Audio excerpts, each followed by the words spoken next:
Саққұлақ би. Саққұлақтың шын аты Сәбелең, әкесі атақты Бапан би.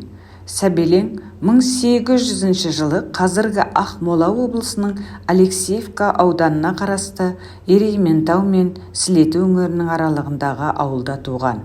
Қанжығалы қарт Бөгенбай батырдың шөбересі.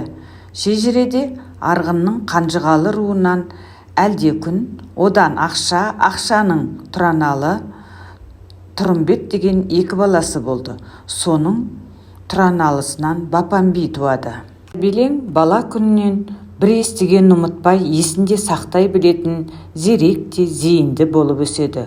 Осыдан да болар, ол 12-13 жасынан ақ әкесі Бапан бидің қасында жүріп, шешендік өнеріне жаттығып, ел билеу ісіне араласқан екен. Ол жас кезінен 15 жасқа келгеннен ақ кішігірім дау-дамайды шешуге араласа бастаған.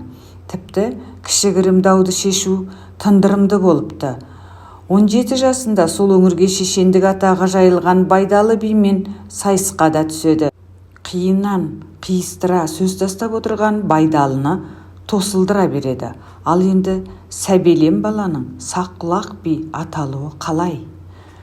Қыс қатты болған тышқан жылы Алтай Қарпықтың қалың жылқысы Ерейментаудың етегіне де тебіндеп шығады. Сәуір айында жылқышылар жылқысын түгендесе 80 жылқы кем бопты. Сұрастыра келе Ұзынқұлақ хабары Бапан ауылынан шығады. Ел жұрт Байдалы биге барады. Байдалы бір топ ел басшы байларын ертіп Бапанның үйіне түседі. Дастархан үстінде Бапан Байдалыға: «Байеке, жөн айта отырыңыз» дейді. «Жөн сұрап қалдың ғой, айтсам айтайын» дейді Байдалы. «Ойлап едім әуелде отырған бір жай бала. Уәжің сенің нақ еді, құлағың неткен сақ еді. Сипатыңа қарасам, сөйлер сөзге келгенде бәйге атындай сырғисың. Жылы ұшырайсың көзіме, жөніңді айтшы, қайылсың?»